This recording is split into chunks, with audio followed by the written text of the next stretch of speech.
Hello everyone, welcome back to wonderful सा channel the SM academy. आज के lecture में we are going to discuss about modern technology that is being used in reproduction. हम लोगों का जो chapter चल रहा है वो है life process in living organism part 2, right. तो हम लोग ने पिछले लेक्चर में डिस्कस किया था किस तरीके से देयर इज मेंस्ट्रुएशन, किस तरीके से ये साइकिल जो होता है वो कैरी ऑन होता है और कैसे ये प्रोसेस चलते रहता है, राइट। और ये कैसे हम बोल सकते हैं इंपॉर्टेंट रोल प्ले करता है रिप्रोडक्टिव सिस्टम के अंदर, राइट। अब हम लोग देखने वाले आगे और हम लोग लेक्चर को बढ़ाएंगे और हम लोग देखेंगे कि रिप्रोडक्शन के केस में कैसे हम लोग की मॉडर्न टेक्नोलॉजी आगे बढ़ी है, वो चीज़ को हम लोग देखेंगे। आप लोगों को ये वाले वीडियो को लास्ट तक देखना है, आपको सारे कंसेप्ट जो है वो क्लियर हो जाएंगे। So without wasting our time let us begin.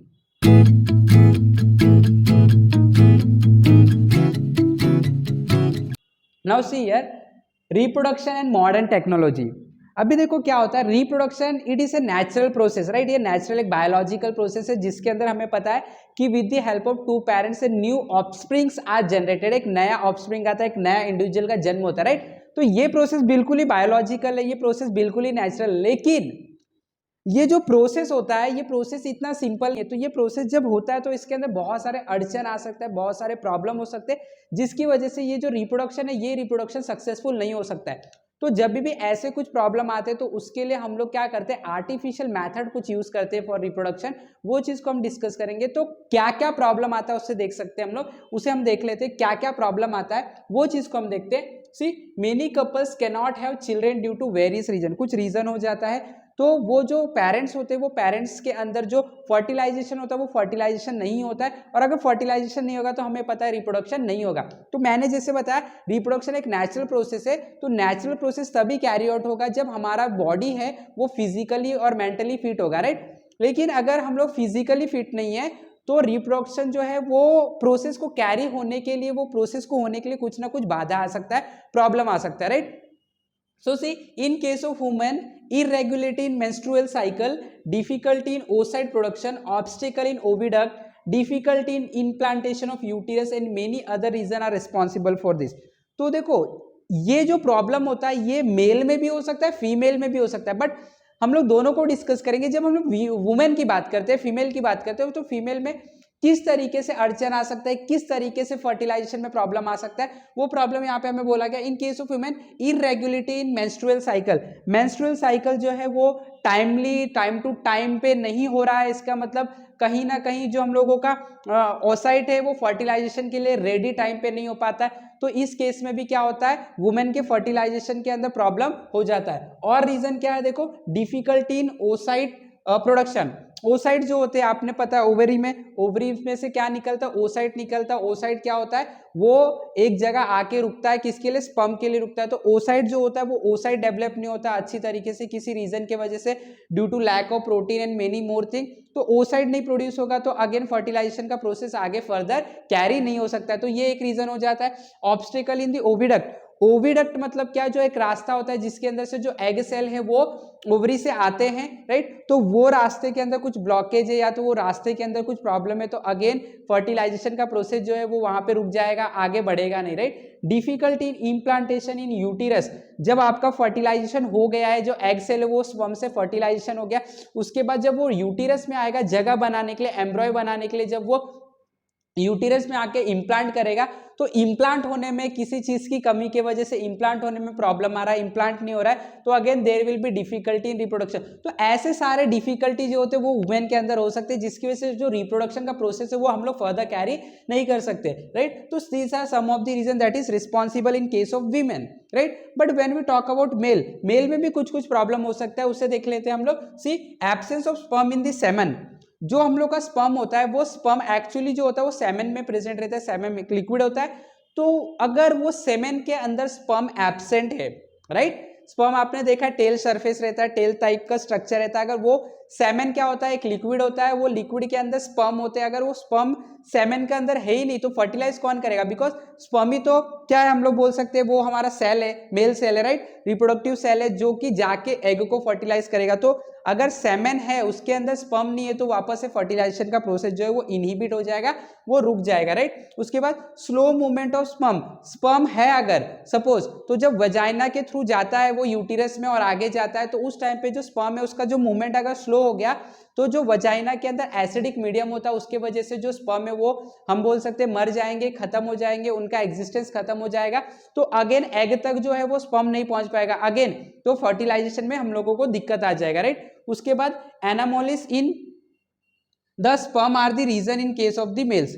तो ये कुछ प्रॉब्लम्स है जो मेल के अंदर होते हैं जिसकी वजह से फर्टिलाइजेशन नहीं होता है। तो अब देखो यहाँ पे वुमेन में भी प्रॉब्लम हो सकता है, मेल में भी प्रॉब्लम हो सकता है। हम नहीं बोल सकते कि मेल और फीमेल या तो वुमेन जो है वो परफेक्टली नॉर्मल है रिप्रोडक्शन के लिए, नहीं, कुछ ना कुछ प्रॉब्लम हो सकता है किसी वजह से, जो रीजन यहाँ पे डिस्कस किया है। तो अब इनके केस में रिप्रोडक्शन यानी कि चाइल्ड बर्थ में बहुत प्रॉब्लम होता है, तो इसके लिए नए नए मॉडर्न टेक्नोलॉजी ढूंढी गई। वो मॉडर्न टेक्नोलॉजी को हम लोग ढूंढ लेते हैं, जैसे आप देख सकते हैं, but now with the help of advance medical technique like IVF है, सरोगेसी, स्पर्म बैंक, तो जो चाइल्डलेस कपल्स होते हैं उनको चाइल्ड हो सकता है। तो ये सारे टेक्निक को हम लोग क्या करेंगे, डिस्कस करेंगे। देखो अभी नेक्स्ट जो है वो है सबसे इंपॉर्टेंट सरोगेसी।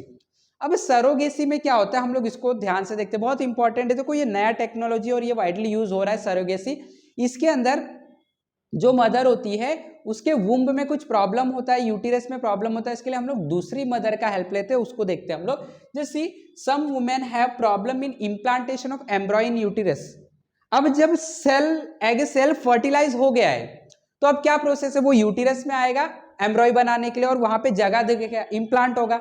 तो जो वुमेन है जो चाइल्ड को बर्थ देने वाली है उसके यूटिरस में इम्प्लांटेशन में प्रॉब्लम आ रहा है, एम्ब्रॉय का इम्प्लांटेशन नहीं हो रहा है। तो अब क्या होगा, अब एम्ब्रॉय इम्प्लांट नहीं हुआ तो उसका डेवलपमेंट नहीं होगा, और डेवलपमेंट नहीं होगा तो after 9 month there will be no birth, या तो कुछ प्रॉब्लम हो जाएगा। तो इसको टैकल करने के लिए क्या करते हैं हम, देखो such women can take the help of modern रेबिनियल टेक्निक कॉल्ड एज सरोगेसी। तो हम लोग सरोगेसी की टेक्निक का यूज करते हैं, देखते हैं क्या होता है। In this technique oocyte is collected from the ovary of the woman having problem in implantation. जिस वुमन के अंदर इम्प्लांटेशन का प्रॉब्लम है उस वुमन के अंदर से ओसाइट को निकाला जाता है, ओवरी का जो एग रहता है उसको ओसाइट बोलते हैं, वो ओसाइट को निकालते हैं। Then that oocyte is fertilized in test tube with the help of sperm collected from her husband. तो जो वो विमेन है जिसका फर्टिलाइजेशन, जिसका इम्प्लांटेशन में दिक्कत हो रही है, वो वुमेन को ओसाइट को बाहर निकाला जाता है और उसके हस्बैंड का जो स्पर्म है वो स्पर्म से इस ओसाइट को फर्टिलाइज किया जाता है इन दी टेस्ट ट्यूब, राइट। वो टेस्ट ट्यूब में फर्टिलाइज किया जाता है। ये बहुत कॉम्प्लेक्स प्रोसेस है। ये प्रोसेस जो है वो माइन्यूट, क्योंकि स्पर्म तो बहुत छोटा होता है, एग भी बहुत छोटा होता है, तो इसे बहुत हम बोल सकते हैं बहुत सारे फैक्टर को ध्यान में रखते हुए किया जाता है, तो इसको फर्टिलाइज किया जाता है। Next, the embryo from such fertilization is implanted in the uterus of some other women. अब जब ओसाइट और स्पर्म ये फर्टिलाइज करके एक नया एम्ब्रियो बनाए, तो जो मदर है उसके एम्ब्रियो में तो प्रॉब्लम है, राइट, क्योंकि वो इम्प्लांट ही नहीं हो रहा है। तो ये एम्ब्रियो को दूसरे किसी मदर के वुम्ब में हम लोग, या तो हम बोलेंगे यूटिरस में, इसको इम्प्लांट किया जाता है। मतलब दूसरे मदर या तो दूसरे वुमेन के यूटिरस में इसका डेवलपमेंट किया जाता है, क्योंकि जो इसकी ओरिजिनल मदर है उसके यूटिरस में ये इम्प्लांट नहीं हो रहा है, इसका ग्रोथ नहीं हो पाएगा, तो उसे हम क्या करते हैं, दूसरे मदर के यूटिरस में इम्प्लांट करते, राइट। उसके बाद just see such a woman in whose uterus the embryo is implanted is called a surrogate mother. अब उसके अंदर जब इम्प्लांट करते हैं वो मदर हेल्दी है, उसका यूटिरस में कोई प्रॉब्लम नहीं, तो उसके अंदर इंडिविजुअल का डेवलपमेंट अच्छे से होता है। After 9 month she will give the birth.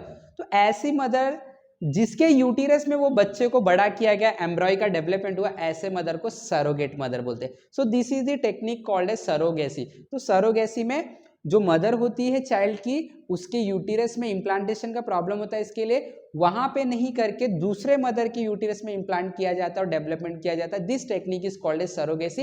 And the mother जिसके वुम्ब में, जिसके यूटिरस में वो चाइल्ड का ग्रोथ हुआ, वो चाइल्ड के लिए सरोगेट मदर हो जाएगी। तो this is one of the technique. Okay, चलो आगे हम लोग दूसरा टेक्निक देखते हैं, स्पर्म बैंक, सेमन बैंक। अब यहाँ पे स्पर्म बैंक और सेमन बैंक को समझते क्या है, फिर एक और टेक्निक देखते हैं। तो now you can see there are various problem in sperm production as mentioned above in case of many man. तो बहुत सारे प्रॉब्लम, जैसे मैंने बताया आपको, स्पर्म जो है वो सेमन के अंदर नहीं, या तो स्पर्म का जो मूवमेंट होता है वो स्लो है, तो जिसकी वजह से फर्टिलाइजेशन नहीं होगा। तो अब ऐसे मैन के अंदर क्या किया जाता है, तो ऐसे मैन के स्पर्म जो होते हैं, ये स्पर्म हम बोल सकते हैं कि परफेक्ट नहीं है फर्टिलाइजेशन करने के लिए, तो इसके लिए क्या किया जाता है, just see in case of such couple new concept of sperm bank has been introduce, this concept is similar to blood bank, एकदम ब्लड बैंक जैसा जहां पे स्पर्म को कलेक्ट किया जाता है। Semen ejaculated by the desired man is collected after death through physical and medical checkup and store in the sperm bank.